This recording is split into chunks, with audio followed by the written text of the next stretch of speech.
7300 with a 40-meter loop up in the air, about 40 feet. So we've got somewhat similar stations. The radios are different, of course, but yeah, the handle here is Ted, like the call sign, and it's been a while back since you passed through Salt Lake, it sounds like, but you've got a good sounding radio. You're about up right around 10 over 9 as far as an average goes. A little bit of QSB is always.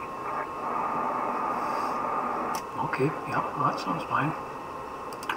Let's see, yeah, it has been a long time since I've been through there. Just hang on just a second here. It has been a long time since I've been through Salt Lake City, and yeah, that would have been October of 2000, I'm not 2000, man, wrong century, 1970. So, yep, it has been a while back. Let's see, the call is K0JTA,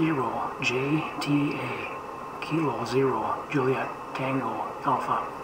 By the way, if you'd like to be able to see what your signal looks like and hear what it sounds like, look me up on K0JTA.com. At the top of that page, there is a link in red. Click on that link, and it'll take you to YouTube. And once you're there, like the text says, that once you're there, it'll show you a bunch of icons, one of which is live now or live streaming or something like that, right under the little icon. So click on that, and then you'll be able to see and hear and this kind of stuff. It's kind of a crude lash up here. I'm using a local mic for the audio pickup and things like that. Just gotta check here, make sure it is running. Yep, it is running. So okay, I don't know if it's good or not. I'm just monitoring myself here, but I could turn that off. Otherwise, it's gonna be really too confusing. There is a delay that's built into the system, and I think mainly it's because of YouTube's handling many other features and functions. So, you know, that's the way it goes. In my case, I'm looking at about 10 to 15 seconds delay. So, WB7TED with got WB6JFH on the side. I'm going to pass it back to you, Ted, just for real fast. And by the way, I really like the 7300. I have one of those here too. Actually, I have 3 of them. So it's kind of a fave. But nice little radio. It is a software defined radio, and what's I would call a second generation, because it's using the DDC, DUC technology, direct down conversion, direct up conversion, FPGA, and all those other tricky names, functions, whatever like that. And of course, the anon here is the same category, you might say, but it's a different category. You have to look it up and see what it's all about. But I had sold my anon radios, and I went exclusively to ICOM. I've come back to the anon here. And it's just because I like the way the anon works. It has a lot of other nifty features, much higher resolution, what do you call it, band scope and things like that, which of course if you're watching on YouTube, and I see it just, it says your error occurred, please try again. But anyway, looking on YouTube, it's quite poor because my internet access out here in the sticks is quite poor, so that's the way that goes. WB7TED with WB6JFH on the side. This is K0JTA, and then right after you, I'm going to pass it up to David. This is K0JTA. Go ahead there, Ted. Over. Oh, very good. I may have stepped on David there when you passed it to him the first time. I didn't realize there was a third station there on the side, and I think you went ahead and passed it to him, and I just jumped right in there and kept on talking. So sorry about that, David. I don't know if you can even hear me. I don't know if I hear you, but very good there. Yeah, your anon is doing a good job. There's a little bit of an echo and noise coming through. It might be just noise on the band too, but it kind of sounds like your compression may be set a little bit high there, Mike. Okay, well, that could be. I'm just going to go ahead and turn it off here, and that'll make some difference.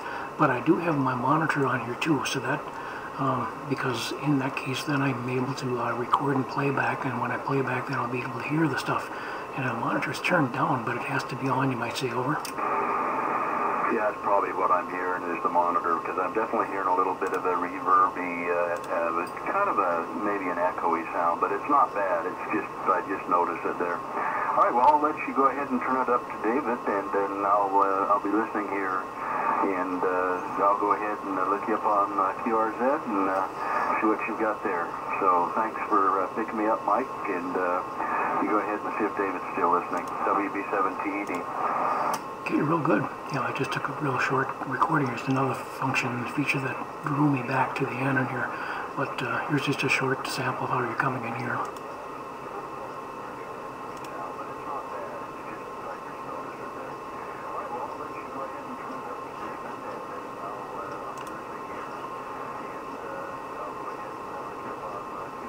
Okay, I just happened to notice here I had my receiver bandwidth set at 2.4 kilohertz. I brought it up to my normal 2.7 kilohertz. But anyway, so you can see how you're coming in there. But yeah, look me up in QRZ, then click on the link and things like that. David, WB6JFH, this is K0JTA. How in the world are you doing? Over. K0JTA and the group, WB6JFH. Oh, I'm doing okay. Some side effects from dialysis the last week, but I are recovering from that.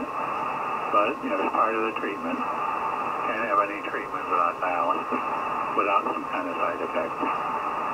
And the temperature up here is about 29 degrees right now. So, but it's going to warm up to 37. We got some freezing rain last week, which made driving lots of fun.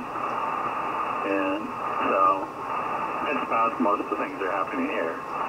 I see in your emails that you get that 2.3 firmware in your radio, so that's good. Now you have to decide whether you want to try the new stuff or not. I have decided at the moment that the stuff we're using now is very safe, and I kind of like stability for a while. And plus, there's still bugs with the new software, the new firmware. I was thinking maybe I'll try this, and I kind of like stability for a while. There's still bugs with the new software, so I have to be able to get things worked out and get some more stable firmware in, like Lou was talking about last week and stuff. So, we're doing okay. I did see another radio, the KX3 from Electrocraft. A friend of mine came over and showed it off to me, and pretty nice radio. And he and a friend of his, he's a CW guy. He and his friends have been out working CW with the battery and throwing a wire antenna up in the trees, with a manual tuner, and been working the world with that. So he demonstrated to me, and pretty nice radio. K0JTA and the group, WB6JFH. Go ahead. Okay, real good. Yeah, WB6JFH and WB7TED on the side. This is K0JTA in southeastern Minnesota.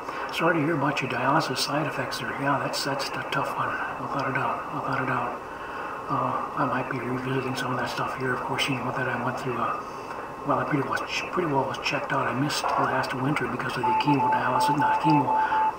chemotherapy and this kind of stuff. It was kind of very much of a rough winter. But might be revisiting that here the way it looks here. But anyway, that's another story. On the KX3, yep, I used to have one of those, and it was kind of a nifty little unit. It had the built-in battery and built-in tuner and this kind of stuff. I guess you can run about 10 watts of it. You could sneak it up to about 12 if you had, depended, on the power supply and this kind of stuff. But, I had all these little RS918 radios, little pocket-sized SDR. That's the big thing about the KX3. It was a little bigger, and it was not SDR, but it was a fun little experiment, and that's been, I don't know, a couple, 3 years back, and I sold it. Just didn't like the ergonomics. Otherwise, the radio functioned just fine, but that's the way it went. And I had to turn the audio up here. Yeah, I mean, in the case of people that are watching on YouTube there, it's going to be causing more of an echo because, of course, I'm monitoring myself here. I've got the monitor level set at 2 out of 100, I think. I don't even know, but it's down at the bottom. At least I can hear when I play a recording back. But, anyway, that's by the way it goes. Yep, I do have firmware version 2.3 installed, and I got to get back to Alex as he was curious on the Annan IP address, and it did revert back to the 35.85 that I had when I was running, so you know, I had trouble recovering that thing, and I guess you saw the, what do you call it, the procedure that I had put together, and it seems like it's reliable, and there was at least one, if not two, things that were seemed to be missing in all the procedures that I had seen. There was one procedure that did not have all of the key elements that were required, at least as far as I'm concerned, to make it run reliably.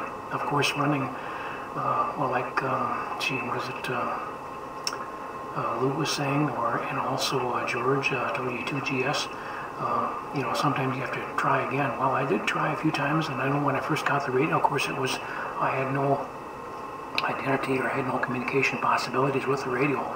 And so with the bootloader, I did try several times with different methods, and finally it did work, but it was unpredictable.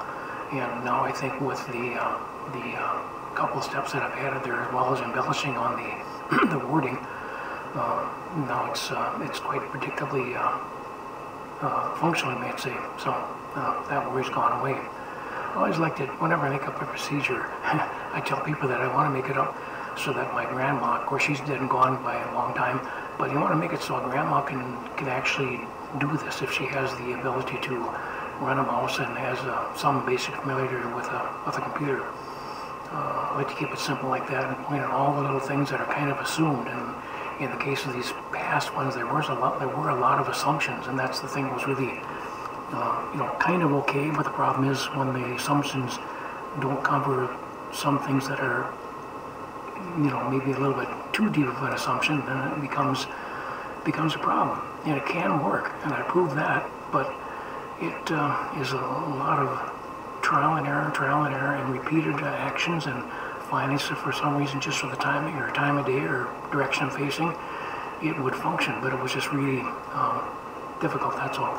WB6JFH with W7TED on the side, K0JTA, go ahead after. By the way, your signal's good, by the way, David, over.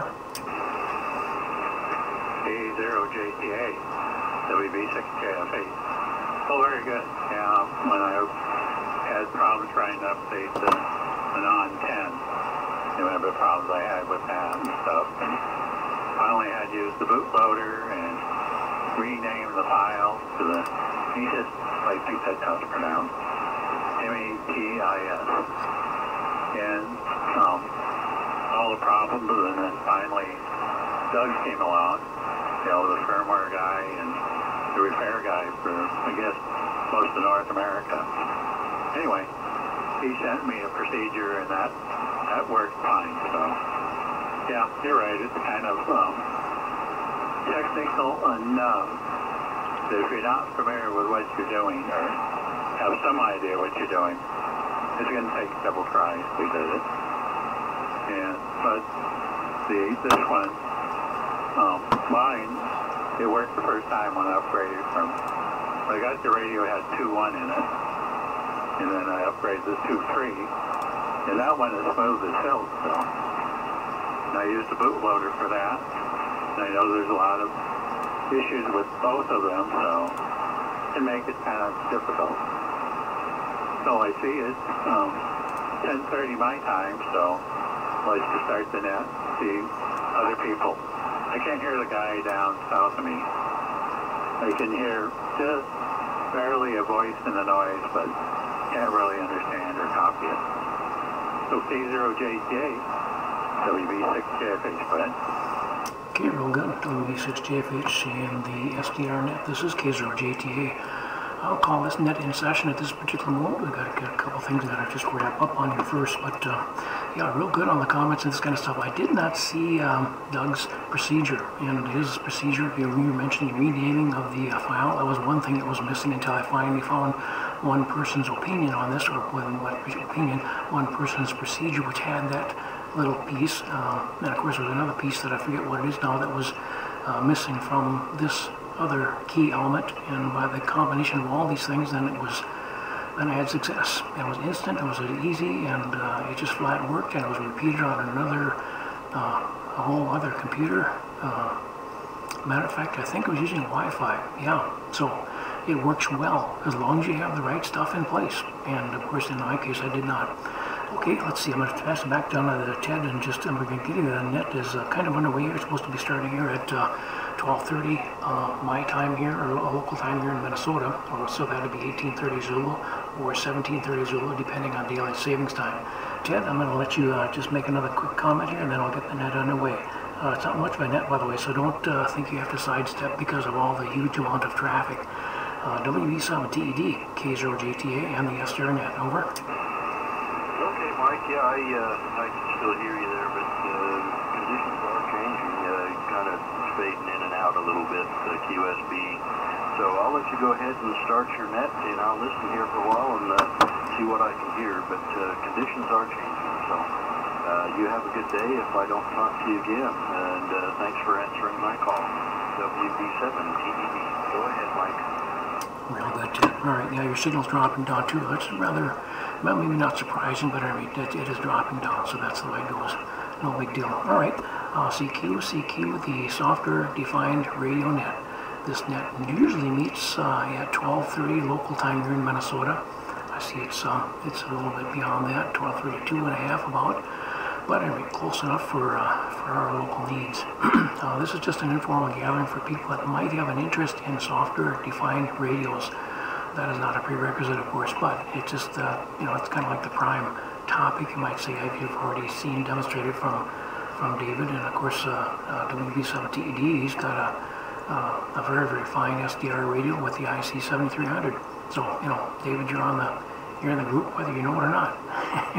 So anyway, if you'd like to be able to see what I see and hear what I hear, look me up in K0JTA. Once again, my call is K0JTA, Kilo Zero Juliet Tango Alpha. And once you're there, look at the red link at the top of that page, and that'll take you to YouTube. Once you're there, click on the little icon that's got live now or something like that, and that'll take you to the quote-unquote presentation, bad as it is. And yep, it is bad. Looking at it here myself, I've zoomed in, and I can just barely read the frequency numbers in the panoramic display, so it's really quite poor. It could be mainly due to our internet service out here in the sticks of Minnesota, or it could be operator error too, because I thought it was better before, but of course I had to go in and make changes. That's the way it goes. I'm running an Anon 7000 here, made by Apache Labs. Got it set for about 35 watts out, and that goes into my little ALS 600 amplifier, which is giving me about 400 watts of output power. My antenna is a 75 meter loop antenna at about 35 feet. Once again, if you'd like to be able to see what I see and hear what I hear, go to look me up in K0JTA. The call is K0JTA. Follow the link at the top of that page. Any other people that would like to check in, I have WB7TED and WB6GFH coming in now. Over. Kilo India 6, Uniform Mike. Whiskey 2, call sugar. Another two real good low. Yeah, regular sugar. Lou, okay. Okay. We had a rough time writing that you for some reason. Yeah, W2GS. Good afternoon to both of you. KS6UM, yep, it is working here, and let's see, pure signal, yep, it's working. Yeah, I was just looking up here just to see, because that was one of the questions you had to me, Lou. So I got my firmware version is 2.3, it was the 2.4, and as you and I had kind of agreed that this might be the contributing factor to my lack of less than ideal function with the feedback. The feedback for pure signal did work eventually, but it did seem like it was taking some time. But at this point, it seems like it's working okay. KS6UM with W2GS and the multitude on the side. This is K0JTA. Go ahead there, Lou. Over. K0JTA and the software-defined radio group. And this is K0JTA. In the low George, I have good copy on you as well. And congratulations, Mike, you got it working. However, your display on the YouTube is locked up. I don't see any movement there, so you may have to reset it. I don't know. All right, very good. You sound good here. Propagation is favoring us. you're a good 5758. Good copy. And George, you're loud and clear as well. So back to you, Mike. K0JTA and the software-defined radio group, KI6UM. Okay, real good. KI6UM and the SDRnet. This is K0JTA. Mine has been locking up here earlier too, and I just simply reload the page. So I just do a, Command R or Control R, or if you see a little curly icon in the upper left-hand portion of your Firefox web browser, do the same thing. Anyway, just reload the page and it seemed like it straightens things out. At least it has here. 2 times it did that same kind of a thing. It did lock up for me, so you might just report back on that. But yep, I'm pleased with the way it's working here, Lou. And back to you then, over to you then, George. And yep, I have achieved radio once again, because last Sunday, of course, after I got in there and started playing around trying to change my version of the firmware from 2.4 back to 2.3, I lost communications with the radio. And so I finally was able to get that going, and I guess you saw the procedure. W2GS and the SDRnet. This is K0JTA. Go ahead, George. Over. Okay, Mike, and hello to Lou and Dave and everybody else that's floating around out there.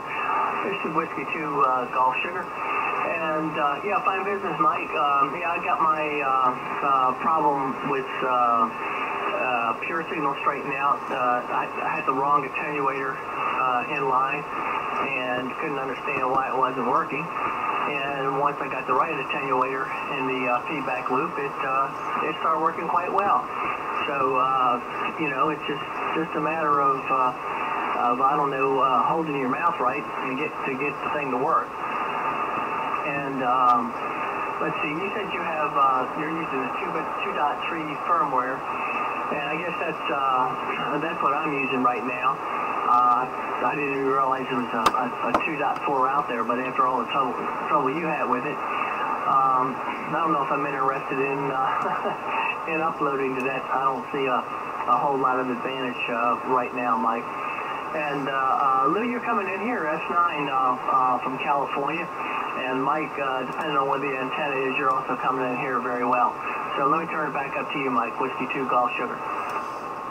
Okay, real good, real good. And yeah, the 2.4, that came with the radio, and so that's the way that guy had it set up. And once I was able to achieve communications with it, it was okay. A lot of the stuff may have been due to the fact that when I lost communications at that point, it was 2.4 was still in there, and when I finally resolved the issue, it was a result of mainly, I think, as a result of me finally being able to get the bootloader program to see and then talk to the radio. And in that case, the function that was employed was to install version 2.3. So maybe something about 2.4 had this other little feature where it was just kind of on the edge as far as being able to communicate properly. I don't know, but well, good. I'm glad you got your pure signal straightened out then too. That's real good. Yeah, I'll pass it back to you just for a short one, then I'll pass it around the horn just for that. But okay, and the folks being able to hear each other. WB7TET out there, he's running an IC 7300, which is a very, very fine, what do you call it, SDR, of course. But George, pick it up for another one, and I'll just pass it around the horn unless you got some other nifty ideas. W2GS and the SDRnet. This is K0JTA. My display is just frozen. I'll have to reload mine here, my web page. Go ahead, George, over. Okay, Mike. Well, I just pulled up the GitHub site on the firmware versions, and there is no 2.4 RSB listed for the non-7000 or 8000. So I wonder where he got that, and I wonder if it was a valid firmware for that radio, and maybe it was just hanging on by its I don't know, by its toenails or something. I can do a quick look here to see if anybody else uses a 2.4, which I'm doing. The 200s are way above that in the number, and so is the 100D. And let's see here. I was looking at the 100E or the 10E. Nobody else has the 2.4, so it's curious if that was in there. Mike, over. I had noticed that same thing. So yeah, this guy was cutting edge, and he's got lots and lots and lots of toys, and he's quite skilled, and he might be, you know, part of the team that deals with these betas or something, the alphas rather, not even the betas. So yeah, good point, and I noticed that same thing, so I kind of reaffirmed that, yep, I think we should stick to 2.3, over. Yeah, especially when I see all the problems that are occurring with Protocol 2. It just, I don't know, that whole thing with Protocol 2 and Thetis is just dragging so long that a lot of people are anxious to get it. And then, of course, they find problems and it doesn't work right, which is to be expected because it's all beta and pre-beta type software. But I would like to see, you know, Ananda jump over the fence there, or at least somehow we get over the fence where we're all running Thetis and Protocol 2 and operable systems, so that we don't have the same whole mess we have with the hardware, with so many versions of hardware out there, that everybody's got a different firmware, and Thetis may not work, and this may not work. Because I think I read somewhere that, I think it was on the 200D, you may have to have some kind of hardware change, because I think it has to do with the voltage regulator, and it does not have enough capability to handle the current that Thetis will draw. So I may be wrong about that completely, but it seemed like there might be a hardware upgrade necessary for one of those radios anyway, in order to get it work with Thetis, Mike. So anyway, pass it around. I'm sitting here listening. It's cold down here. It's 43 degrees. Last Sunday I went motorcycle riding. It was 65 degrees. It was great. And now it's cloudy, overcast, and freezing cold. Over. My goodness, yeah, that's really quite something. It just picture on my shoulder, over shoulder 34.5 degrees, so we're not much different than you are, which is rather surprising. So for your neck of the woods, it's that's just, I guess I'll say, unexpectedly cold or cool, whatever. No sunshine here. It's very heavily overcast. It's almost overcast to the point you would just about need to turn a light on to be able to read inside. So it's kind of dark and gloomy looking outside almost. Okay, real good. And this is K0JTA. My name is Mike. I'm located in southeastern Minnesota, and this is the software-defined radio net. If you'd like to see more about it, look me up on K0JTA.com. Follow the link that's at the top of the page. Look at the instructions, things like that. Let's see. Back up to WB7TED. Ted, if you're still able to hear me, hopefully you can. This is K0JTA, and this is the SDR net. Over. Yeah, very good, Mike. Yeah, I can hear you just fine now. The band has changed around again, and it straightened itself out a bit, so I can hear you, and I can hear W2GS, George there. Didn't catch his location, but I should have been down in California somewhere. I do not do much with the SDR capabilities of my 7300. Just mainly use it for voice, but interesting listening to you guys talk about the software, and I'm going to go turn the computer on here in a minute and look up the YouTube link that you have on the website. Anyway, I can hear George just fine, and haven't heard anyone else other than the two of you. So I'll listen here for a minute, and then I'm going to switch on over to another local net here in the Salt Lake City area. So Mike, good to meet you, and George, if you can hear me, you got a good sounding rig there too. Back to you, Mike, WB7TED. Okay, well, good. Yeah, okay. Yeah, I thought you were perhaps watching now on YouTube, but yeah, anyway, you'll have a chance to have a little look here in this kind of stuff and see what, well, as you know, this version of the software-defined radio is totally run by the computer, so you definitely do need a computer of some kind. Even a little Raspberry Pi can do it. But of course, a standard computer just works more easily due to the sheer power. The radio itself, if you've never seen one, it's pretty boring looking. It's got one control on the front panel, and that is the power switch, push button switch. So once you do that, of course, then you have to turn the computer has to be on, and you open up a program that then seeks and connects to the radio, and you click the power button there, and it turns the radio on. Actually, it turns the radio up. The power switch is on the front of the radio, but to actually turn the thing on to function, you might say, you do have to hit the power switch on the power SDR application or software on the computer. And then, of course, all the rest of your stuff is going to be available then too. So that's about the way that goes. At any rate, have a look and see what you think and this kind of stuff. But your SDR is, you're enjoying the benefits of SDR without even knowing it maybe. But yeah, what you have there is a very, very, very fine unit. And like I said, I have 3 of the things. I had 4, and I'm back down to 3 here, which is, you know, still kind of insanely excessive, but I do have assigned spots and functions for all of them. So one of them, of course, that's generally my camper radio. So let's see, next on this is WB73, then Ted, and come back again. It's this net meets here every Sunday at 12:30 my time. Right now it's 18:30 Zulu. So for, you know, people that are not in the central time zone, otherwise it would be 17:30 Zulu or 18:30 Zulu, depending on the presence or absence of the daylight savings time function. 7-3 though, Ted, nice to have you aboard. WB6JFH, David, go ahead, sir. K0JTA in the group. This is WB6JFH. And hello to George. I can barely hear Lou, but he's just above the noise that I can understand it. Copy him. Anyway, I agree with George that stuff we're using now is very stable. And I've been reading in the other group about all the problems people are having with Protocol 2 and CFIS and stuff like that. Like George says, they're beta, so we know they're coming with bugs and stuff. And, you know, all the struggles I've got to get this thing working, even with when I had Dan and 10 and this one, I'm kind of happy just to use it the way it is now and not worry about CFIS and stuff like that. So, I've decided I'm going to wait maybe until springtime, see if they get all the issues resolved, and then I might make the switch. But we'll see. And Mike, you said you had IP issue addresses with this.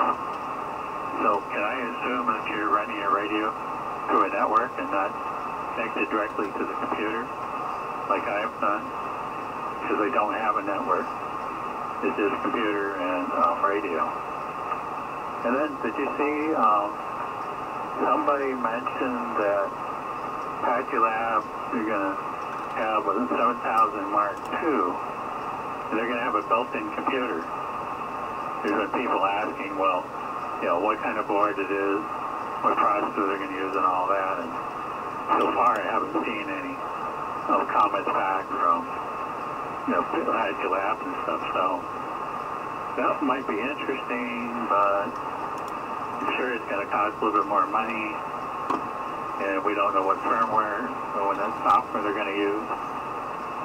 And I'm assuming they're probably going to either use this stuff or, like the Raspberry Pi, use a version of that. And, you know, they could actually put the Pi in the, you know, in the radio.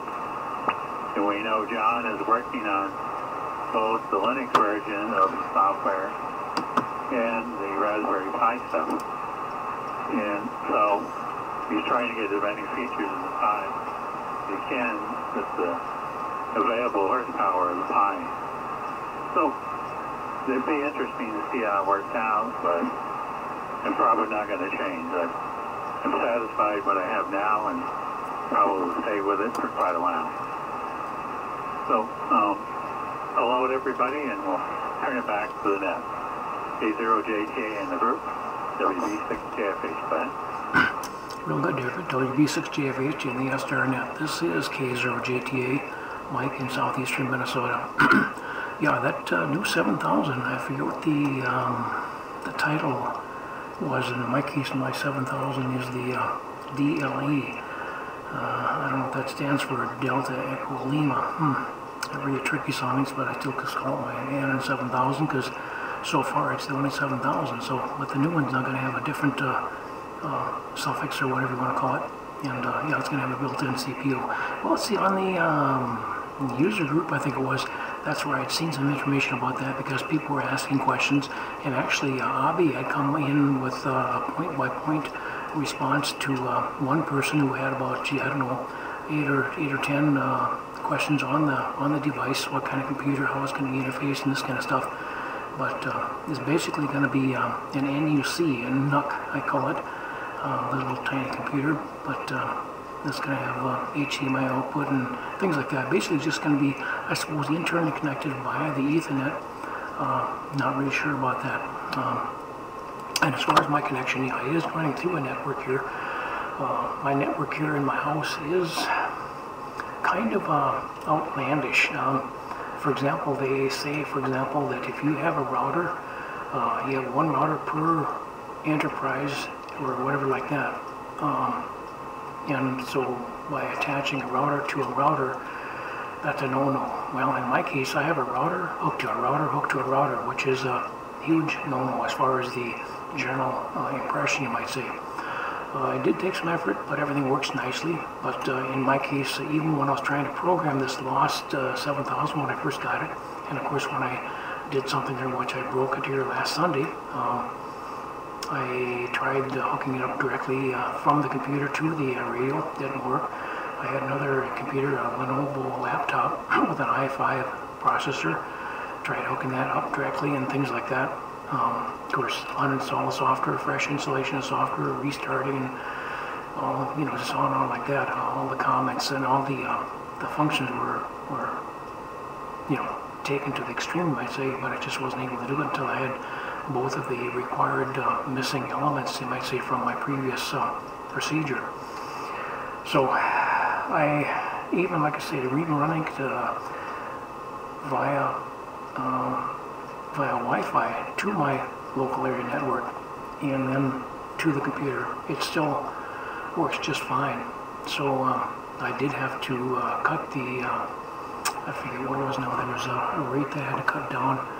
I'll bring it in here once and just have a look. I think it was the audio. No, it wasn't it. DSP, no, it wasn't it. I don't know what the heck that was now. There was something I had to cut back to something kind of more minimal, and I don't understand what that was now. HPSDR ADC, kind of just going through the menus here to see if anything looks familiar, but no, I'm not seeing it, so. But I had to, you know, on that laptop, running Wi-Fi to the network, and then through that particular router to the radio, I had to cut it back to 4800 bits per second or something like that. And with that, then I was able to operate. So I just don't know what the heck it was that I had to cut back. Well, at any rate, no big deal. But it was quite stable, though, David. WB6GFH in the group, K0JTA, over. K0JTA in the group. Well, very fine.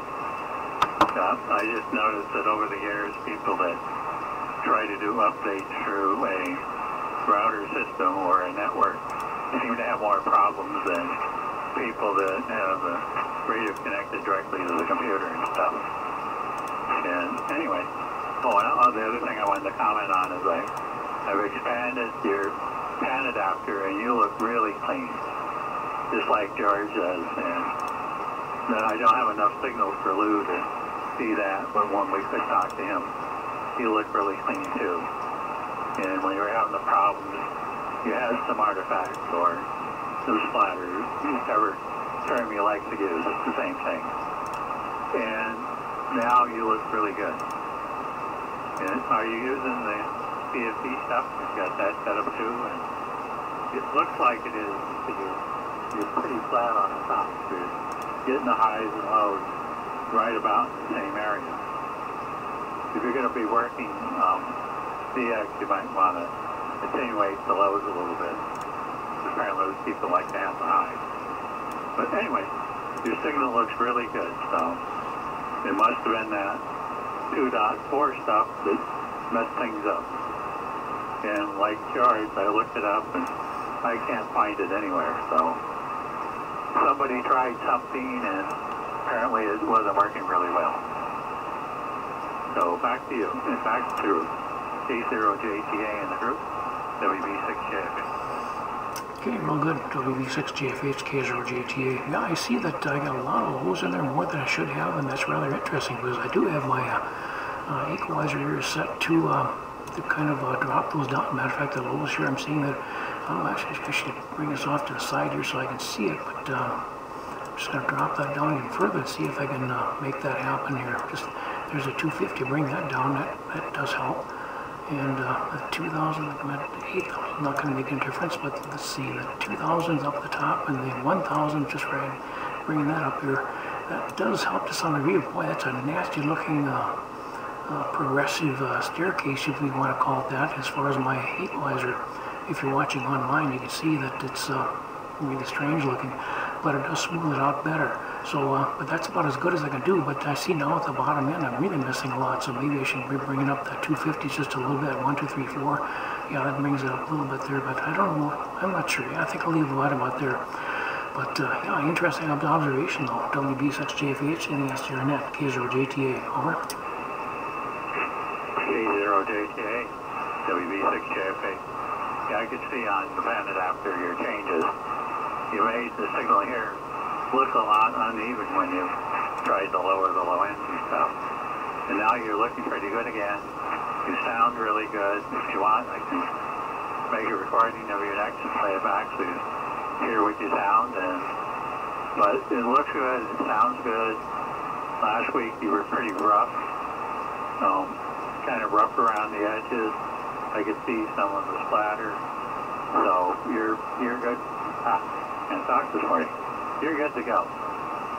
And it wouldn't change much more unless you're going to play with the CFC stuff. And the best thing to do is go through Rob AEX's demonstration of how to set that up. And then you can modify it a little bit more, but that'll get you started.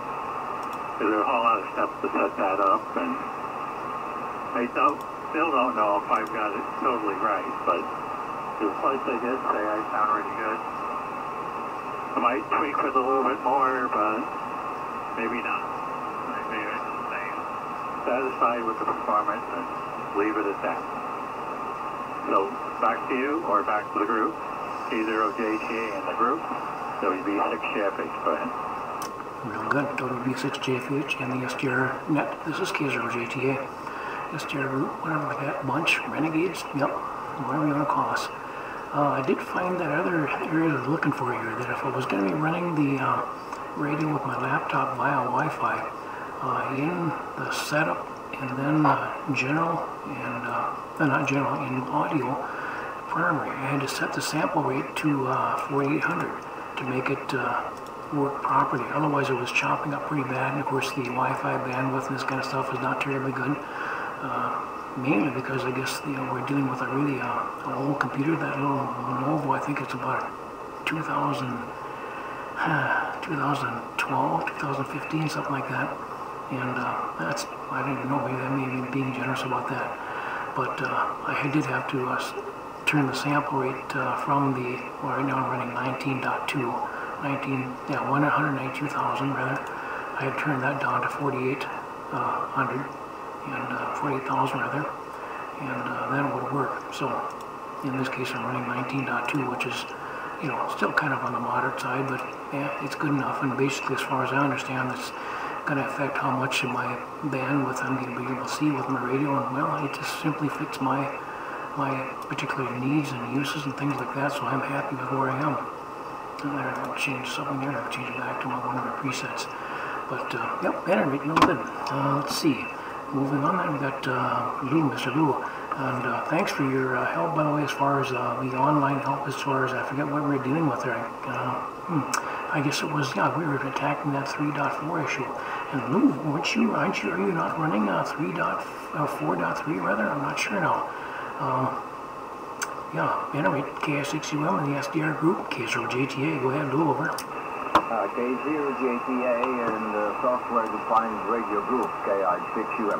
I switch radios here for a minute. I'm on Yaesu 991 because I'm trying to set up a remote here. Anyway, I have a good copy on you, and on the A9 I'm running .49, something like that, the latest software, and of course the firmware is 2.3. Which seems to be working just fine. I was looking at your signal before. It was working just perfect.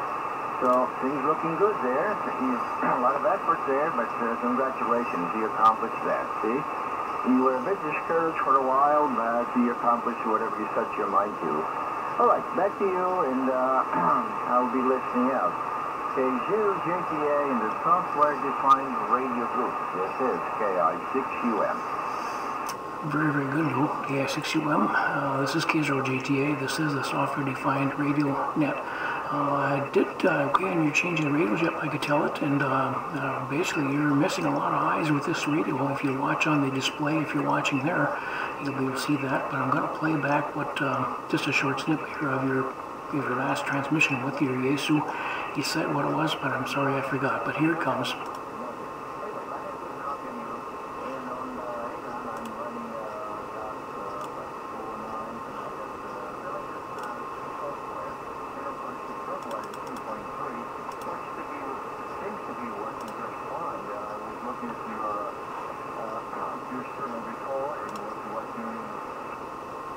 Okay, that's about the end of it. You get the picture there. I'll move over. Yeah, it's, I haven't really set the things up on the equalizer on this Yaesu, so it's, I use this mainly as a remote setup. Right now, I'm talking to you directly to the radio, but I have the remote setup in case if N7CVC, I believe, down in Puerto Vallarta would like to come in, but I have not seen him trying to get in yet. Anyway, very good. Well, I'm sure it's approaching 11 o'clock, so you probably want to wrap it up or maybe find a few other people out there that would like to join us. So I will say my sentences now, but I'll be listening. K0JTA in the software-defined radio group. This is KI6UM 73 miles. Okay, real good. Well, nice to have you board. Okay, on your function there too. That's another project we're working on here, and it turns out that by having in the case here, I was running what's going on there? I guess my switch I must have moved it too far back. Yeah, I can see that's a little more sensitive. I'm running a slide switch here as far as a push-to-talk switch, which is kind of on the unorthodox or whatever side of things, but at any rate, trying to run my 7300 here as a remote operation, and I've been running the Win for ICOM suite and having some configuration issues there, and the program is wonderful, by the way. It was so easy to operate compared to the ICOM's RSBA1 software, but there's an issue with, in my case, with the audio path, and of course the software is just fine. It's just the good old operator error. That's me that's having the issues. So I decided to experiment with another 7300 down there in the basement shop, separate computer, and just set that up using RC Forbes. And it seemed like it was going okay as far as getting it set up and this kind of stuff. And then that was yesterday afternoon, yesterday evening, I went down there and I fired up the RC Forbes server and could not communicate with the radio. Gee, I've been there before, right? But can't figure out what's going on there. So I think I'm just going to go ahead and just uninstall and reinstall the software again, because that particular function should not be an issue, but it is for me. So that's the way it goes. And the idea is to have the ability to run the radio remotely. And RC Forbes, the reason I guess I've kind of graduated to that is that with the RC Forbes I can even get a program if I can run it on my tablet or my cell phone, both of which are running the Android operating system. With that, then I'd be able to operate the radio with a computer or an Android, and that's what I would basically have around here. My main fave Macs, computers are Macs, but I mean, it just what's available, this kind of stuff. And as far as being out and about, well, in that case, I wouldn't be having a Mac with me, although I could. In the case of Mac, of course, I can run Windows 7, Windows 8, Windows 10, Windows XP, whatever like that. So I'd be able to achieve that same kind of a thing, but it's just, another effort. So, at any rate, real good. Let's see. Pass it on to W2GS. George, if you haven't gone to sleep yet, sorry about that. This is K0JTA. This is the SDR net. Go ahead, George, if you're still there. Over. Hey, Mike. I'm still here.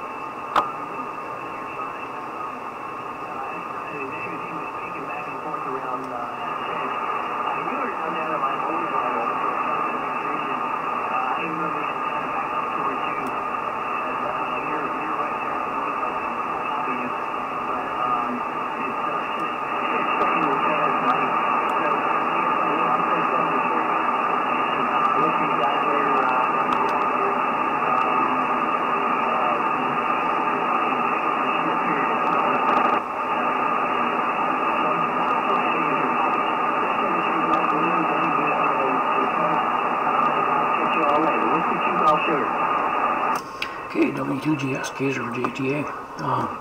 Actually, I was kind of missing some of what you said. Your signals really dropped down, and this is just extremely rare for me because you're always there.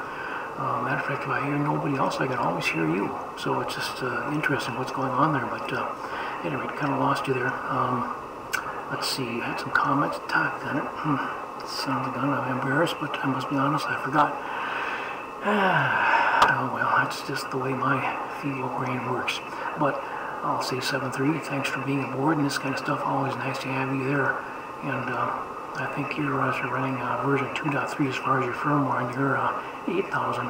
And yeah, interesting point though, as far as I was just recapping that the version 2.4 is apparently not a public version of the firmware, which is rather interesting. So I have no idea on the heritage history how it got there, but it's what was there when I first got it. And it may have been some of the root reasons why I was having such difficulties with communicating with the radio. I see there's a light flashing outside. It's a steel shed that's about a mile and a half away, and it's got good alignment with the sun, so it's beaming some sunshine at me. So someplace down south of me here, there's a patch of sunshine. Alright, see you later on then. Here's K0JTA. This is the software-defined radio net. Anybody else out there that would like to join in? This is K0JTA. Over. K0JTA. Here's Alpha Delta 6 Hotel, Florida. Got just one, A6HF. Good afternoon, sir. My name is Mike, and I'm in southeastern Minnesota, running an Anon 7000 and running at about 35 watts into a little AL 600 amp. So I got about 400 watts of power going into my 75-meter loop antenna, AA6HF, someplace in California, I think you said it was. This is K0JTA. Go ahead, sir. Yeah, K0JTA, Alpha Delta 6, Hotel, Florida. Name is Bob. I'm in Inyokern, California, about 90 miles north of Los Angeles and 50 miles to the east in the upper Mojave Desert. I'm running an Anon 100 into a ALS 600, and we're pushing about 500 watts, and the antenna is an Optibeam 13.6, 6-band coverage, 13 elements, 3 elements here on 40 meters, and it's up about 55 feet. So that's the story. And Mike, I have a question for you. I know that at one time you had the Anon 100, and you switched a few radios around. You're at the 7000 now, and my question is what do you see as the difference between the 100 and the 7000? Over. Boy, I tell you what, quite minimal as far as I'm concerned. It does have, the 7000 does have multiple receivers. Although with my 100 I was able to receive on 2 different frequencies on 2 different bands, so I'm not sure what that's all about. Of course, it was just a toy, a doodad that I did observe by using it, but I had no justified need for it, but it was kind of cool. I think also the Anon 100 would not do diversity reception. I might have been surprised, and once again, my Anon 100 was a very, very early one. I pre-ordered before the release, and so I had to wait quite a long time for it to be produced and qualified for shipment, and so it may be that I had an early version that actually had 2 receivers, because I know that there was this RX2 button was up at the upper left-hand corner of the screen when I was running the Power SDR, Open HP SDR, whatever it is. And one day I tapped it, I'll be darned, I got a second receiver on board. So I don't know, I can't tell you about that. As far as the operational functions of the 7000 versus the 100, gee, I don't know. It's pretty darn close to being the same as far as I can tell. This one does have more features and functions, some of which, well, most of which I guess are just going right over my head. But even with my 100, and I had a 200D there for a while also, but things like, see, what's it called now? I've got to go up there and select it. It's not it. God, I can't think what that is now. There was another function in there that had to do with something. Yes, but it has escaped my abilities. But a CRC or C, I don't know what it was called now. But anyway, So that was another function that was available on the 100, and as the same token, it's available here on this particular one also. But operationally, yeah, I don't know. It's just it's got a different paint job, I'll tell you that. Mine once again was a very, very early model, so it had a gray paint job as opposed to this new one being blue. And okay, and you're very, very similar lash up as far as your radio there, and you're running 500 watts. In my case, I'm running about 400 watts here with my DLS 600 and AB6HF. Go ahead there, Bob. K0JTA. Welcome, by the way. Thank you very much, Mike. Yeah, K0JTA in the group, AD6HF. Yeah, mine's one of the older versions, too. I got mine 5 years ago, and it'll be 5 years in April, so, you know, when they first came out, quote-unquote.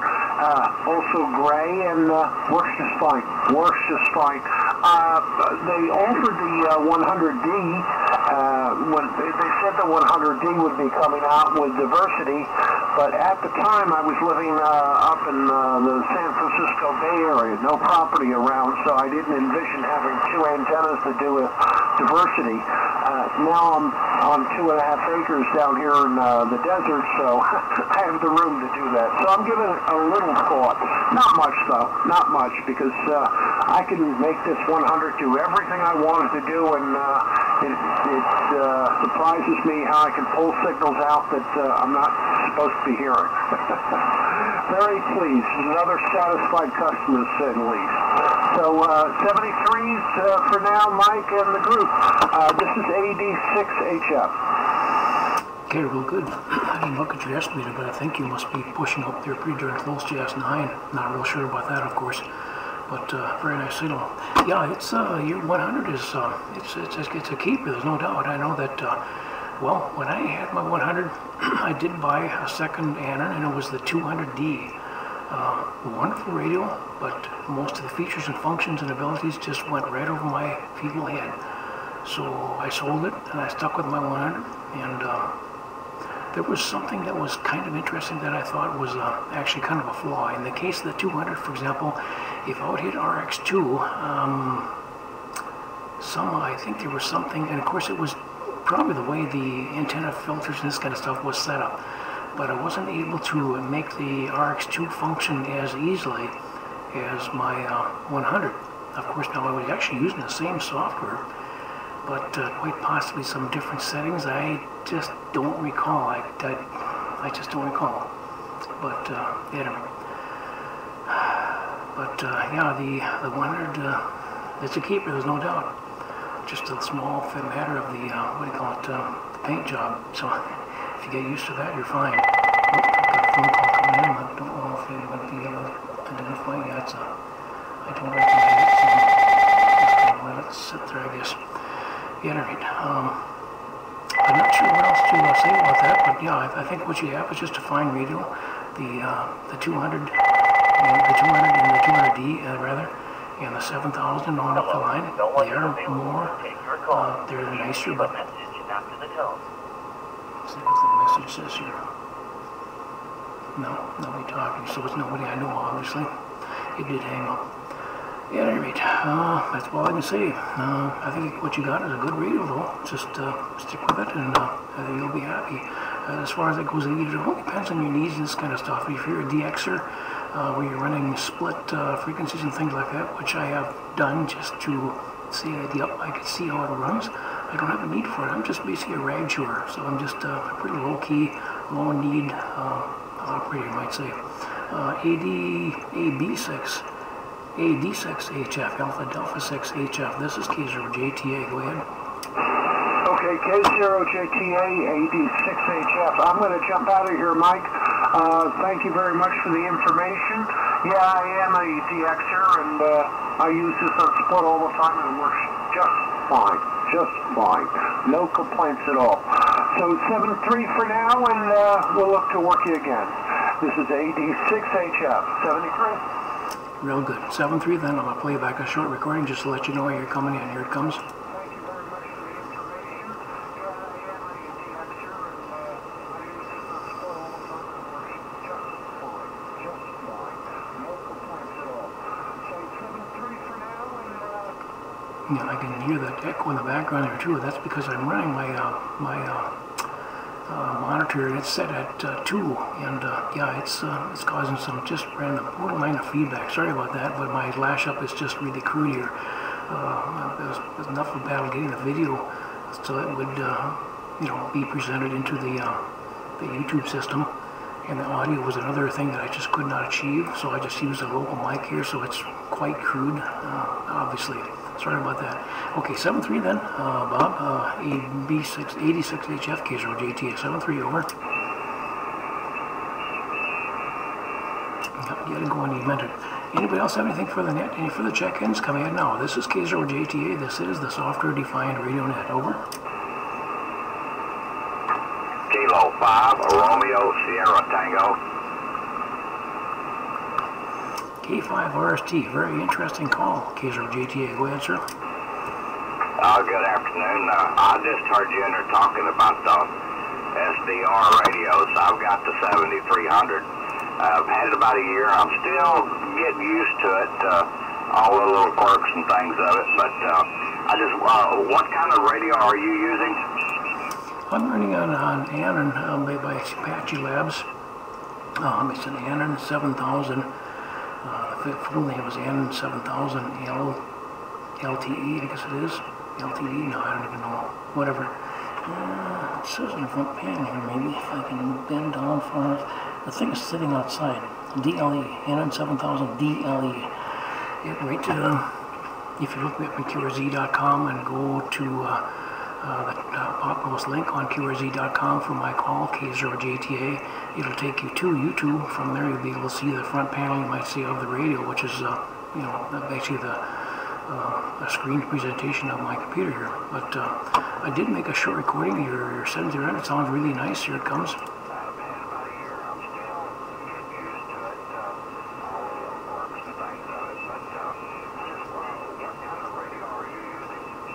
Okay, I don't know how that came through or not, but go ahead there. Let's see. If you gave me your name, I did not write it down. K5RST and the software-defined radio net. This is K0JTA. Over. K0JTA, this is K5RST. The name is Rusty, Romeo Uniform Sierra Tango Yankee, and I'm good on QRZ. But I was just interested in all the stuff you were talking about. There was another program you were using. Is it compatible with the ICOM 7300, or do I have to stick with the BASR 1 or whatever it is? I get confused about that stuff. Oh yeah, I know what you mean. I just want to check and make sure I'm not doubling with you. I'm going to check one more time. Okay, okay. As far as I can tell. Yeah, that RSBA1, I know I got that, and I was able to get some of the stuff running, and it's just really a complicated thing. For the people that don't know what this is all about, the RSBA1 is a piece of software that's produced and sold by ICOM. And I'm going to turn this volume down a little bit here. Okay, and make it a little more tolerable. Anyway, it's complicated. There's if you can run it remotely, you have to run actually 2 pieces of software on the host computer that's at the radio, and then you have to run 2 applications on your remote Windows-based computer. Complicated as all get out, as far as I'm concerned. It will work. People have run it and with success, and I just was never able to fully achieve that, so I kind of gave up. This other program is called Win for ICOM Suite. WIN, the digit 4, ICOM, ICOM, SUITE, all mashed into one word. Win for ICOM Suite. So WIN, the digit 4, ICOM Suite. And that works out really nicely. And it was so terribly easy to set up. And even for me, it was easily bamboozled by this Windows stuff. It's just, there was about 3 pages of instructions, and about the first page is all you really need to make it actually function. And it showed you the 2 things you need to set up in the radio, and then you install a program and turn the program on, and there it is. And quite amazing. Now, I have not been able to achieve the proper sourcing or whatever like that of the transmit and receive audio with that program. So I'm trying another one here by R.C. Forbes. It's called Remote Hams, very, very popular program. And so that's what I'm going to be running with this other radio downstairs.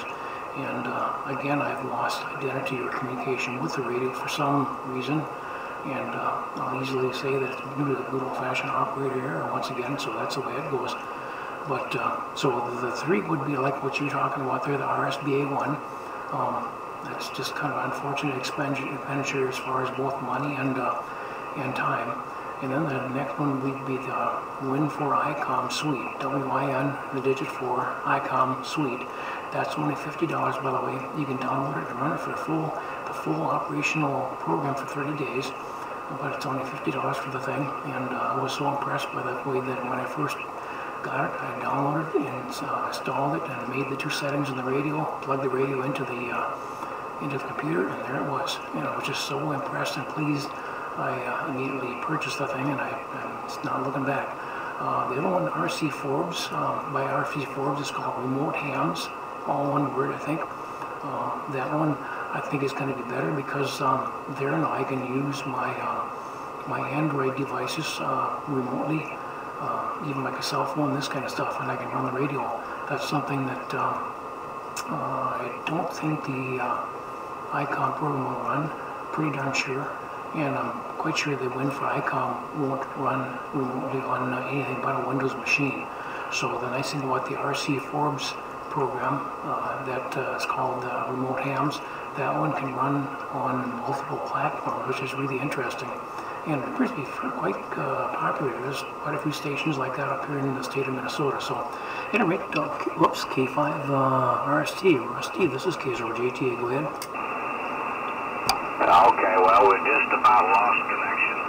The band is drifting on us pretty bad. I missed about half of what you just said, but come back with your call sign one more time, and I'll look you up and check all this stuff out, Roger.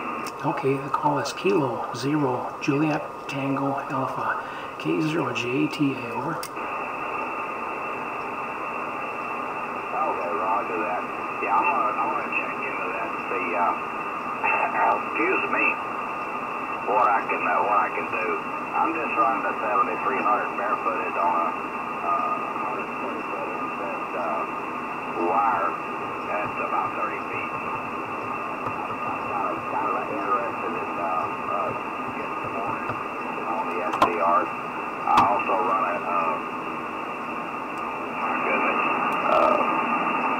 an SDR receiver on my computer.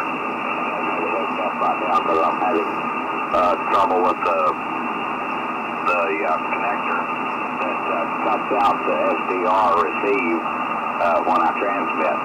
So I can't listen and transmit at the same time. Anyway, thank you, sir, for the info, and I will look you up and check out some of the stuff that you commented on. This is K5RST. I'm at a little town called Zapata, Texas, right on the Texas-Mexico border. Have a good day. Thank you for the information. K5RST, back to you. Wonderful, Rusty. Okay, there's some QSB. You dropped down, but I never lost you. So your 100 watts into your 170-foot NFET is doing a very, very, very nice job. So, and it's kind of surprising in a way that you're not able to hear me because I'm running pretty darn close to 400 watts here. So, yeah, but whatever. Let's see. Okay, on the SDR, you're running as far as you'll be able to run that. You're having difficulties with that external device.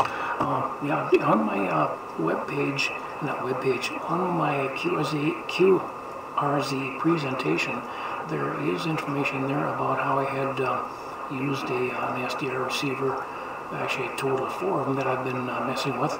And they're all now retired, but I mean, basically what you do, you just take the SDR that you have, tune it to the IF of the radio, and then tap in there. Well, the thing is now, you're running an IC7300. That doesn't have an IF. It's got kind of a limited IF, but it's in the audio range. I don't know if that's going to be functional then. So in that case, you're going to have to use some means of coupling that receiver in, and I have seen that as far as well, okay, somebody's actually making a package which involves a couple of connectors and a jumper cable and things like that. With that, then you can run an external SDR. There's another one that's made, another method is made by MFJ, and it's kind of on the costly side, but it does a very good job. This other one here was by, I'm not sure who now, but it was relatively simple to operate and low cost and things like that, so it has some distinct advantages. K5RST, Rusty, I don't know if you're able to hear me yet. K0JTA, over. Oh, yes, sir. You are a solid 5'9", but the band just dropped out. That's no fault of yours or mine. There's nothing we can do about it. That's just the way the conditions are nowadays. One of these days we'll get back up like it was about 20 years ago when I started ham radio and got into the 10-meter section. I'll never go to 10-meter again since I've upgraded and come to HM. But that was a lot of fun. Starting at 6 o'clock in the morning till 9 o'clock at night, I sit there in front of the radio and talk all over the world, and it just I was mystified and starstruck, and I haven't looked back since, Roger. Oh yeah, that's a lot of fun. I remember being on 10 meters when I was in the service out there in California, and so yeah, it was a heck of a lot of fun, there's no doubt. Did you get the program that I was mentioning, the one that I'm right now kind of endorsing, you might say? It's made by RC Forbes, RCFORBES, and the program is called Remote Hams. Remote Hams. Did you look that up, and that might be a good one for you to consider, over? Yes, sir. Yes, sir. I sure will. Yeah, the SDR remote that I'm using is the MFJ 1708 SDR. It's a little device that cuts out the transmit, the receive from the SDR when I transmit, but I'm having a little trouble getting it to work right. Not doing it right, or anyway, I'll get it figured out. I'm in the process of putting up another antenna today. In fact, I've built a fan dipole, 3 double bazooka, 20, 40, and 80, and I've stacked them like a fan dipole at an inverted V section. I'm just curious to see if I can get it to work or if it will work, because I sure like those fan dipoles. Okay, real good. Yeah, that should be a lot of fun for you to experiment with. But it's just really, once again, quite surprising how well your end-fed antenna is working. I've run end-fed antennas, and I really have not had very good luck with them. So, yeah, you're doing well then. In the case of your antenna, then with your 7300, are you is the tuner that's built into the 7300 able to tune on this band, or what? I know you can turn the power down, you go into what they call the emergency mode on the 7300, and then it limits your power to 50 watts, but then it allows the tuner to achieve, I think, about a 10 or so to 1 SWR ability. Or? Oh no, the tuner in this little radio is exceptional. The antenna I'm running is called a My Antenna, and it's from a factory in Florida. It's a 130-foot in-fed 80 through 10, and has a 9-to-1 on the end of it. And I can tune everything except 6 meters. So I can tune it with my big tuner, but I don't like to do that. But I've got the MFJ 998 for real hard to tune frequencies, but I'm down to get some part of this little tuner with 7300 wasn't tuned. Go ahead. Okay, real good. Well, now I understand, guy, that my antenna, that's a pretty remarkable antenna, and that coupled with the 9-to-1 bail that he does include, that makes it into quite a interesting. Let's see.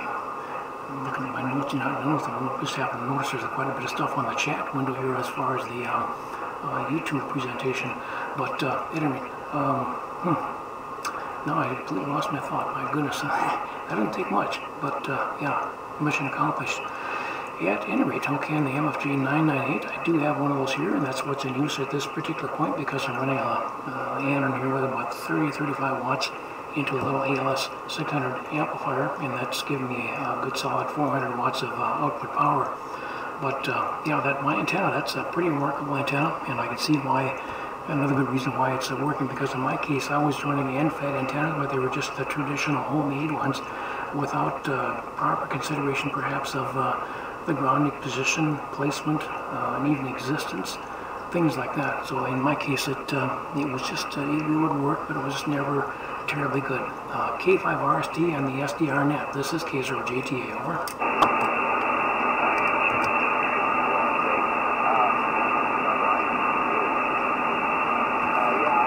Alpha 1 Victor uniform is an old, kind of like a windmill tower, but it's homemade. The guy made it to put his TV antenna on back before they got the cable hooked up down here in this little rinky-dink town.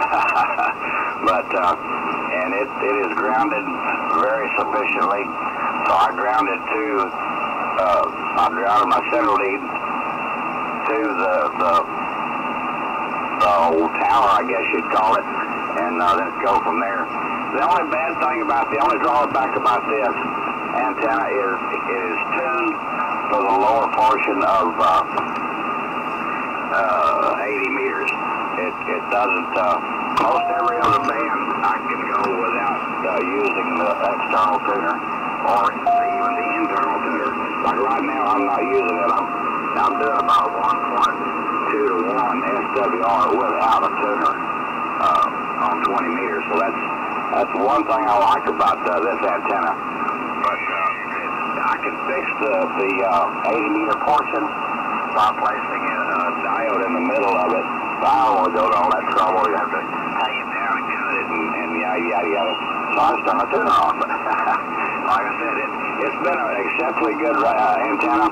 But I'm looking to get something a little bit more punch, like the Double Bazooka has a lot better gain than this does. And plus I like to experiment a little bit, so I just thought I'd try it. Anyway, let me get back out of the way. I'm sure there's somebody else who'd like to talk to you about your SDR net.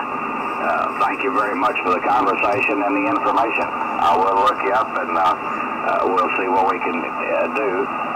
What are you here every Sunday? Roger that. Yeah, looking up in K0JTA.com, there should be a schedule in there, but yeah, basically every Sunday at 12:30 local time here in Minnesota, which of course would apply to you. So that would be either 18:30 Zulu or 17:30 Zulu, depending on the presence or absence of daylight savings time or RST, over. Yes, sir. Well, I always have a good propagation into Minnesota. My landlady, the lady that owns this property, she's well, for a better word, she's a snowbird. She's from Minneapolis, and she comes down here during the winter months and stays. And she's also a ham radio operator, but she doesn't operate anymore since her husband became a silent key. But we still talk about it and stuff like that. But yeah, I've always got a good path into Minnesota. So, all right, 73 to you. So you have a real good day. And I really do appreciate all the information I got from you. And I will look up everything you said. K5RST, back to net control. Have a good day. Really good, Rusty. Well, nice to meet you, and I think you have been in here before, but if not, well, welcome aboard. Otherwise, welcome back, things like that. Whatever's going to fit. And yeah, we're maybe about about a half-hour drive from the southern edge of the Twin City area of Minneapolis and St. Paul to the MSP airport, for example, or maybe 35 minutes to the Mall of America, which is on the southern portion, not terribly far from the airport. So, real good. All right, 7-3 then, Rusty. This is K0JTA. My name is Mike, and I'm in southeastern Minnesota, and this is the software-defined radio net. I do have one more station, Alpha 1 Victor Uniform. Go ahead, sir. Over.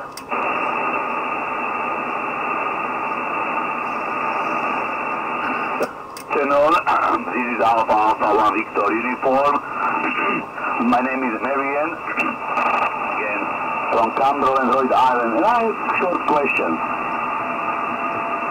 Okay, right, go ahead. I think I got your name right. A1VU, K0JTA. Rhode Island, go ahead, over. Yes, Roger. I spell Mike Alpha Romeo India Alpha November. Question is about receiver only, SDR receiver. Why I have Micom 2EF 2 Echo Foxtrot, and twice already happened that receiver board kind of damaged, and it's very, very noisy, not sensitive at all. First time we repair it, second time no. It means now I'm looking for SDR receiver only. The easiest way if I will be able to get inside radio. If no, it will be in a Go kit. I have also hard case, the Go kit, and that radio with power supply and with the factor and the other stuff is inside that hard case, kind of Go kit. For your information, I purchased already RSP2, correct, Romeo Sierra Papa 2 receiver, just playing the last 2-3 days, and very happy. I am now on the market to find if maybe PC board only, or kind of something smaller to get inside that hard case Go kit with Micom 2EF commercial grade radio will be used as a transmitter. It means I need also to control that receiver. Do you have any suggestions, over? Okay, real good. A1VU and the SDR.net. This is K0JTA. Well, okay, on your needs and this kind of stuff, and the I think you're describing what you have right now has experienced some damage. Sorry about that. And otherwise, the ones that come to mind would be the SDR Play. You mentioned RSP-2. That I don't know about, but that could be one that I can't think of the name. But I actually have one of them downstairs. If you go to Gigaparts, for example, and look up the SDR receiver, they're selling them. And I have one of that, whatever that thing is called, downstairs. Otherwise, for the really low cost, the RTL SDR would be something to consider, but you would need a converter board to change the, because you'd be able to receive the IF of the HF, either IF of the receiver, or to be able to listen to HF directly. And then, of course, you would need a preamplifier for the RTL SDR because it is relatively insensitive. Now, the one that's called SDR Play, I've actually got a couple of those. Maybe I'm down to one at this particular point. Yes, I think I am, because I sold my other one with a TS590 installation. Anyway, SDR Play, that's a very small unit. It's about the size of a package of gum. And it's got a very good sensitivity. It goes down to, something below the broadcast band maybe. So in other words, it wouldn't have adequate coverage. Also, it's quite sensitive, and it has some limited front-end filtering. So some great advantages there. The bad thing is it's relatively expensive, but it would be it's a USB-based little dongle that would do something for you. I don't know, you mentioned, I think you're stressing the space requirements. That's why I guess I was leaning toward the SDR Play. A1VU and the SDR.net. This is K0JTA, over. Okay, that SDR Play, it's a Sierra Delta Romeo Play, over. Roger that, over. Roger, I will look at, I think already I look on this RTL with this dongle, kind of entry level into SDR radio. I'm looking for more advanced, as you mentioned, a little more expensive. No issue here at all with that. No $1,000 sure, but kind of reasonable price for to matching that Micom 2EF, which is also not very cheap radio. Thank you for now. I'm very happy to monitor this frequency, and I will be definitely getting more information with this discussion between other stations and their experience. Thank you very much again, and I will be here taking my coffee in the afternoon. This is Alpha 1 Victor uniform. Real good. A1 Victor uniform. This is K0JTA, K0Juliet Tango Alpha. Yeah, real good. And I know that was one thing that I was first just playing with the RTL SDR units. They're very inexpensive, but of course you did have to, in my case, to be able to receive the IF of the TS590, I needed to buy a good quality preamplifier. That was by Griffin Technologies, as I recall. And then also you would have to have the down converter, because I think it will go down to 50, maybe 30 megahertz only. So to get down lower, you had to have a down converter. So I did that, and in my case, my crystal was set, I think, for 100 megahertz. With that, then, if I wanted to listen to, let's say, 3.5 megahertz, I would tune my SDR program to 103.5 megahertz, for example. But with the SDR Play, that was a receiver that would do everything nicely, had really nice sensitivity, very small size, USB based, just also kind of interesting, as I recall now, when you would plug the USB, the device, the SDR Play, into the computer, I think it would automatically load the required driver software into the computer. So it was a pretty elegant piece of equipment, and very complete, and very pleasing as far as the way it would operate. So real good. 7.3 then, Ryan. Nice to have you aboard. And this net does meet every Sunday at this time. Actually, it would meet at 17:30 Zulu, and that's okay. 17:30 Zulu. That's depending on the presence or absence of daylight savings time. It always meets at 12:30 local time here in Minnesota. So it could be 17:30 Zulu or 18:30 Zulu, depending on just that, I guess. Basically, I'm rambling here. But yep. See you later on then. A1VU K0JTA 73. Over. QSL 73. Okay, here's K0JTA. We could begin wrapping things up. There's another group that would like the frequency here at 2 p.m. my time, so we'll begin wrapping things up. This is K0JTA. My name is Mike, located in southeastern Minnesota, looking for any further possible check-ins or comments. Come ahead now. Over. Nothing here. I think this is the last call. Last call for the SDR net. This is K0JTA. Over. Let's wrap it up then. 7-3 to all the folks that did take the time to tolerate this session. 7-3 to all. K0JTA is now clear. WB6KF8 and 73. Yep, 7-3. Boy, I tell you what, your signal, David, is just consistently really good. So that antenna project, I think, is really paying off. Are you finding this to be the case with your new antenna? Over. Yes, I am. I'm hearing a whole lot better. I've been working stations, some CX and some locals, and it's just working great. A lot better than the old antenna. Of course, the replacement of the coax probably helped too. So the whole system is now seemed to be working, almost 100% better than it was before. So yes, it was a good project over the summer to get that antenna rebuilt and backed up and placed in the coax. So the only people I can't hear is people south of me in Oregon. Today I could hear Lou down there in California, but he wasn't much better than the noise that I have up here. And I think right now the noise is about S3 or S4. If I point the antenna south to pick up Lou, then the noise will drop a little bit, because we don't have any neighbors in that direction. Where pointing east like I am now, there's half a dozen neighbors with all kinds of noise generators. You know, computers, LED lights, and all this kind of stuff. So, and I also have a noise source somewhere pointing east. It sounds like an electric fence, because there's a lot of cattle ranches up here as well. But anyway, Yes, this is a major improvement.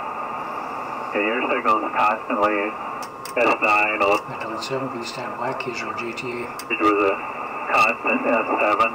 Say again, please, for W. So, it just works fine. Please stand by. Please stand by. K0JTA. When I'm not going through the issues of downlisting. So, anyway. So, with 673 is again close to time for the other net. And we'll catch up with you next week. And I'm glad you've got the 2.3 firmware going. Like George says, that firmware and the 3.4.9 software are very, very stable. I've had no problems with it since I've got this radio. We've had some problems with the 10 that I had, especially trying to upgrade the firmware.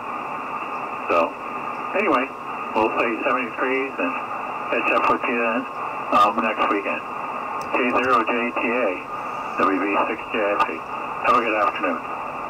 Okay, real good, David. Nice to have you aboard and all this kind of good stuff. There's a W7 station. Please stand by just a little bit. I'll pick you up. But yeah, I agree that I lean toward just the stable stuff, the bleeding edge stuff. It's kind of interesting and fun. But sometimes you do pay for it because things are maybe less than optimized and this kind of stuff. But it has new features and functions, which makes it kind of fun. And no, just like this new Thetis thing. Well, gee whiz, I don't know if for me personally, I don't know what it would give me, if anything at all. So anyway, in my case, my needs are pretty darn simple. So yeah, I do like the fact that stuff just works, and you turn the radio on, it works, and that's the way it goes.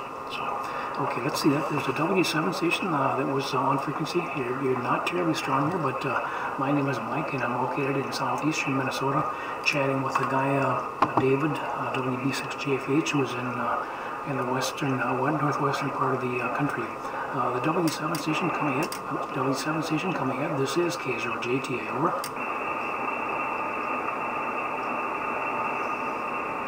I guess he's not there. Well, anyway, he was just calling CQ or calling somebody. I'm not sure what, but he wasn't terribly strong. Of course, you were just bearing him. David, just watching your signal, just really, really pleasing to watch your signal, because it's just the sidewalls, you might say, the bandpass. It's just a steep, steep and well-defined barrier where your RF is right, and all of your RF is right where my receiver is listening, so you're not wasting any of your time and effort and money by transmitting with lower sideband content and more upper sideband content and this kind of stuff. Splatter, in other words. It's just just really quite something to watch, one of these radios, because they're just so terribly sharp as far as the way their transmitted signal is defined. Yep. Anyway, yeah, I think it's we're close enough here, so let's go ahead and wrap things up then. I still once in a while think about your internet access. I don't know if anything's going to be coming up with that. The thought comes to mind with this mesh network, if you can somehow get a neighbor or somebody that you know that would be able to help you out, this pilot friend of yours, okay, that would be all well and good. The only thing, I guess, what you'd have to do is, find out what you need, get the stuff assembled, and make it work in your own house first, and then just, talk to him first. But see if he would be willing to let you park this device then over at his house, and basically it would not entail any effort on his part. He would just basically plug it into his local area network with an Ethernet cable, and he'd have to supply an insignificant amount of AC power to power this little unit, but it will get you on the air. So it's not like he's willing and this kind of stuff, but due to his employment, well, he just doesn't have the time, and I can understand that. That's for darn sure. So keep something like that in mind. Maybe you'll be able to find out some kind of a project that you could actually work on and complete. Congratulations on your antenna. I'm really pleased with the way that thing is working, and gee whiz, now it just seems like you're becoming the one that I can always talk to. Lou out there in California, yeah, you shouldn't be able to hear him for the most part because he's just too darn close. And of course, Lou, he has always been the one that has delivered the consistently powerful signal, but you have achieved that position, I think, at least in the last few weeks here. 7-3 though, WB6JFH, K0JTA. I'll be clearing your final then, David. Nice to have you aboard. Bye-bye. K0JTA in the group. Yes, I have, I didn't mention it. I have another lead on the networking. Turns out that the guy that I talked to, he's networked into a business. It's about 2 miles north of him. So he's not using the Terra stuff and things like that. And so I have yet to hear back from him, but we might be able to set up something where we mesh to him, then he meshes those other services. It's a company, it's some kind of farm equipment company or something like that, where they rent farm equipment, something like that, and they use this system for when they're out in the field and stuff. So, because they got a satellite type system that's kind of converted down to being used for their vehicles that are out, you know, doing their business and stuff. I don't know the agreement between the two, but that's what he's using now for all his internet. So it's high-speed mesh network versus my hotspot network, which is through the cell phone system.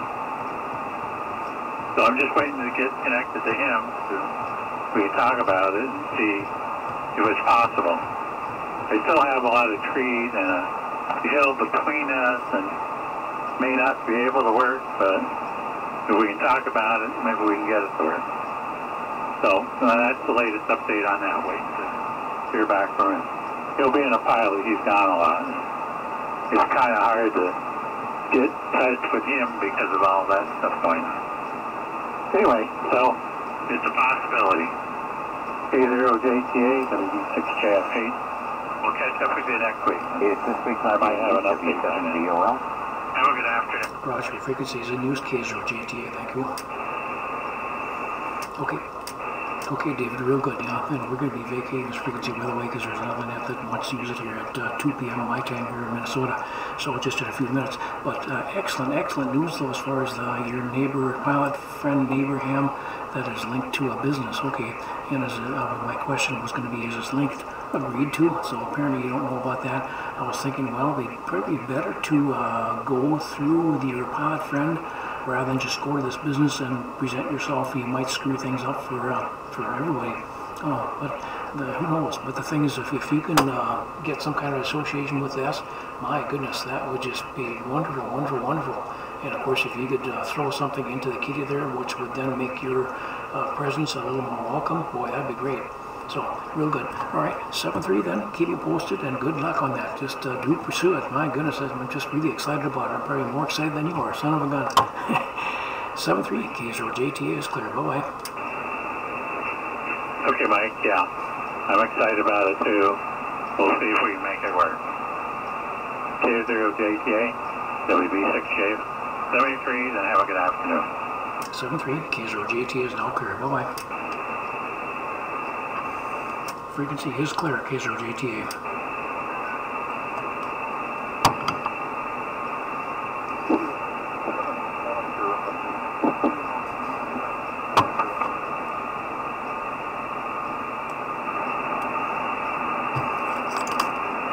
I hear station on frequency. Your audio is garbled for some reason. Try it again. This is K0JTA, over.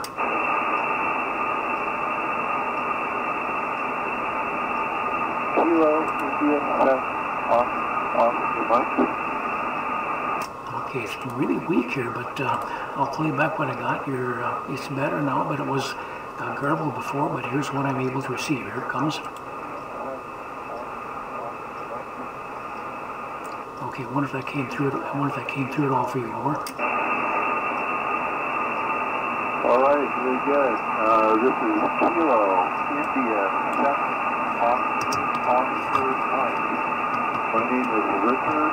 I'm calling from Kennewick, Washington, Southeast Washington State.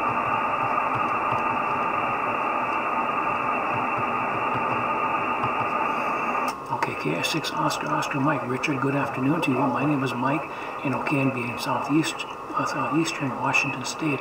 I'm located in the southeastern portion of the state of Minnesota.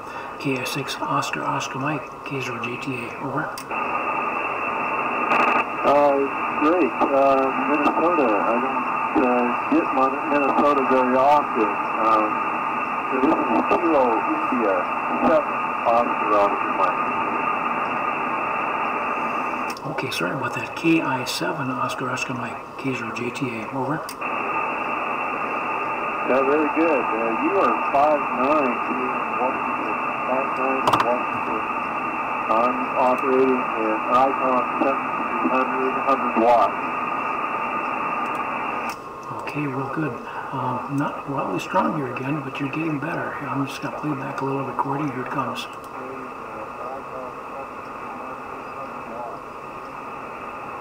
Okay, it's a pretty short recording, but you get the picture. But yeah, at least it's a little bit better now than it was. So real good. In IC 7200, yep, I have the IC 7300 here. I'm not running it right now. This radio was made by Apache Labs. It's the ANN 7000, and I'm running at about 35 watts into a little ALS 600 amplifier, which is giving me about 400 watts of power. My antenna is a 75-meter loop antenna at about 35 feet, Richard. KI7 Oscar Mike, K0JTA, over.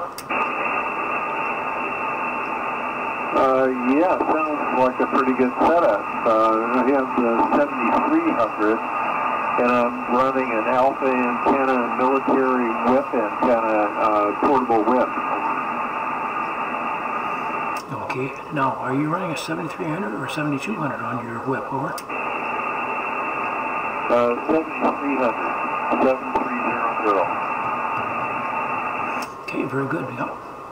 Nice radio. I do appreciate that radio very much, and functionally it's just pretty darn hard to beat, to make a long story short. So, all right, well, yeah, you're not wildly strong here, but it's workable. So, yeah, there is a net that comes on this frequency at in, well, just less than 2 minutes from now, so we have to consider and or vacate this frequency for them, over. Okay, well, very good. Could I get your call sign again, please, and we'll clear. Okay, call is Kilo 0 Juliet Tango Alpha, K0 Japan Tokyo America, over. Roger, I have that. Kilo 0 Japan Tango Alpha. This is KI7 Oscar Mike 73. Thank you. 73 Richard, nice to meet you, and good luck with your 7300. That's a heck of a nice radio. I tell you what, that's yeah, it's hard to beat, especially for the price. It can't be beat, I think. Anyway, 73 then, KI7 Oscar Mike, K0JTA in southeastern Minnesota is now clear, and QRT.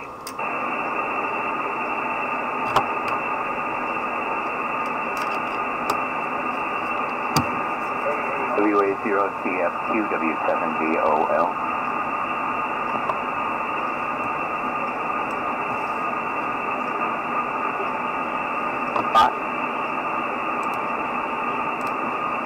They just